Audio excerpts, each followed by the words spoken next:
Friends, बहुत बहुत स्वागत है आपका मेरे चैनल मिस्टिक में। आशा करता हूँ आप सब मज़े में होंगे।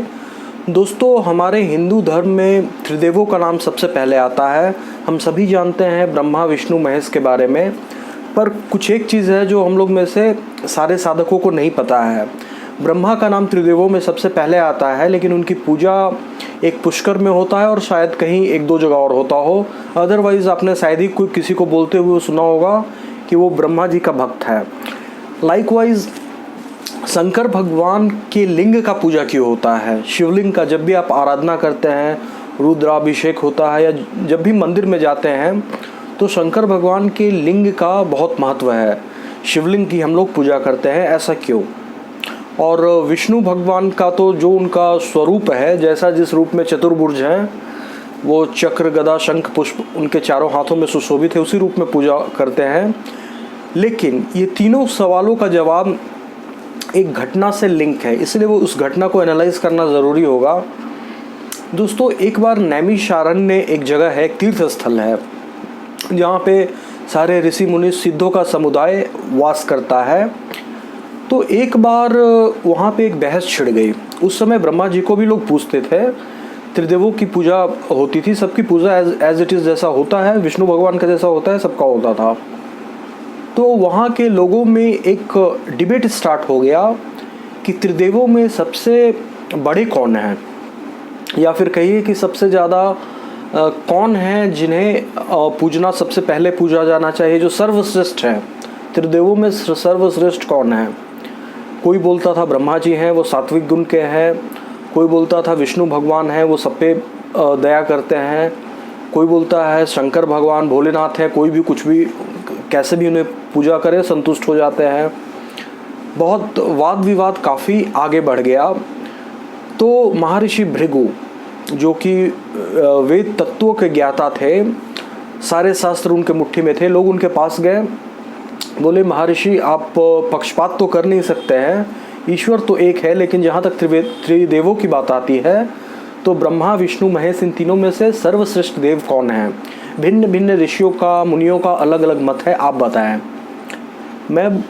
फिर भृगु ऋषि ने बोला कि मैं जाके तीनों की परीक्षा लूँगा, उस परीक्षा के आधार पर मैं आपको बता पाऊँगा तीनों में श्रेष्ठ कौन है। उस समय ऋषियों के, सिद्ध मुनियों की, उनकी अबाध गति होती थी, वो कहीं भी जा सकते थे, आ सकते थे। ये सतयुग की बात है। तो सबसे पहले भृगु ऋषि गए ब्रह्मा जी के सत्यलोक में, ब्रह्मा जी के पास। वहाँ पे कोई मीटिंग चल रहा था, वो गए, अपना स्थान उन्होंने खुद ही ग्रहण किया। किसी ने उनको पूछा भी नहीं कि भृगु ऋषि है, उनके तरफ देखा भी नहीं ब्रह्मा जी ने। उनको बहुत गुस्सा आया। बोलता है मैं इतनी दूर से आया हूँ, एटलीस्ट तुमने कुछ मेरे से पूछा नहीं, मुझे बैठने के लिए नहीं कहा, अतिथेय का मर्यादा भी तुमको नहीं पता है कैसे होता है। आज से आपकी पूजा होगी ही नहीं, आप पूजनीय नहीं हो, आपकी पूजा हो ही नहीं सकती है। काफ़ी क्रोधित हुए भृगु ऋषि। फिर वहाँ से फर्दर कोई बात किए हुए लोग कितना भी बोले मेरी बात सुनिए, बिना सुने वो श्राप देके ब्रह्मा जी को आगे बढ़े। फिर वो शिवलोक पहुँचे, कैलाश पर्वत पे। वहाँ पे बोले कि मुझे शंकर भगवान से मिलना है। तो शिवगणों ने उन्हें अंदर जाने से रोका, बोला वो पार्वती जी के साथ है और आप नहीं मिल सकते हो। बार बार हुआ कि मुझे जाना है और नहीं मिल सकते हो। बात शिव जी तक पहुंची। उन्होंने भी बोला कि आपको थोड़ा प्रतीक्षा करना पड़ेगा, आप मेरा प्रतीक्षा करिए। तो भृगु ऋषि को फिर बहुत क्रोध आया। बोले मैं ब्रह्म तत्व का ज्ञानी हूँ और एक ब्राह्मण की सेवा तो नहीं कह सकते हैं, क्योंकि शंकर भगवान खुद ही भगवान है। एक ब्राह्मण आपके द्वार पे आया हुआ है, उसकी आवा भगत करने का, उससे कुशल मंगल पूछने के अलावा आप अपनी पत्नी के साथ व्यस्त हैं, उसके साथ जो भी है आपका, आप एक अत्यंत कामुक देव हैं। इसीलिए आज से आपके लिंग की पूजा होगी। आपकी पूजा का कोई मतलब नहीं है, आपके पूरे शरीर में लिंग प्रधान है, तो आपके लिंग की ही पूजा होगी। ये श्राप देके वहाँ से भृगु ऋषि पहले ही ब्रह्मा जी से काफ़ी कुपित थे, शंकर भगवान से काफ़ी कुपित थे। वो पहुँचे बैकुंठ, भगवान नारायण के धाम में। और उस समय विष्णु भगवान क्षीर सागर में शेषनाग पे योग निद्रा में थे, वो लेटे हुए थे, घोर समाधि में थे। इसीलिए भृगु जी के आने का उन्हें आभास नहीं हुआ।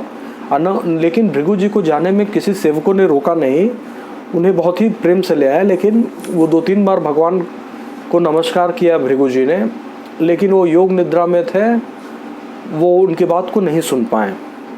पहले से ही उनको बहुत गुस्सा आया हुआ था ब्रह्मा जी पे, शंकर भगवान पे। और विष्णु जी को ऐसे लेटा हुआ देखकर एक ब्राह्मण सामने उन्हें बहुत ज़ोर से गुस्सा आया। अब उनके गुस्सा का हद पार हो गया। उन्होंने अपना कहिए कि पूरी तरह से टेम्पर लूज़ कर दिया और उनके छाती पे जाके विष्णु भगवान के बहुत ज़ोर से एक लात मारा।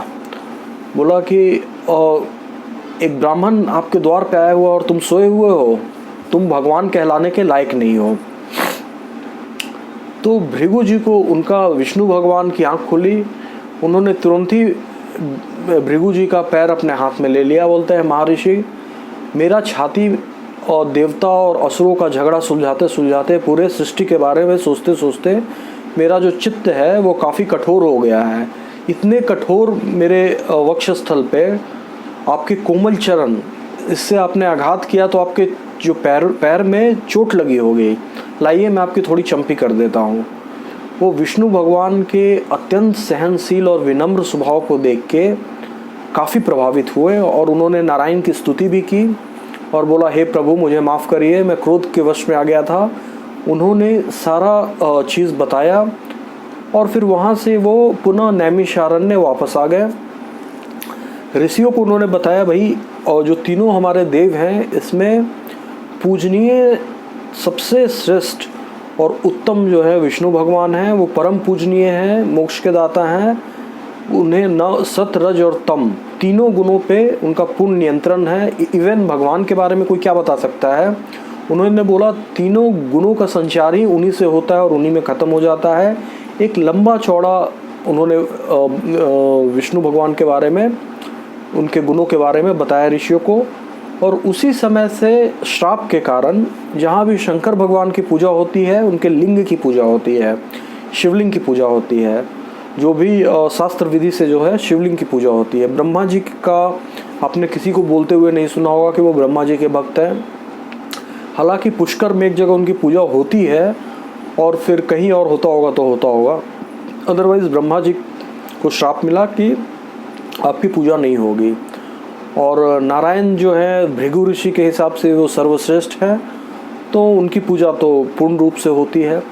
तो दोस्तों ये एक बहुत ही इम्पॉर्टेंट कंसेप्ट है। किसी चीज़ को करने से पहले उसके पीछे छुपे हुए मर्म को जानना साधकों के लिए बहुत इम्पॉर्टेंट है।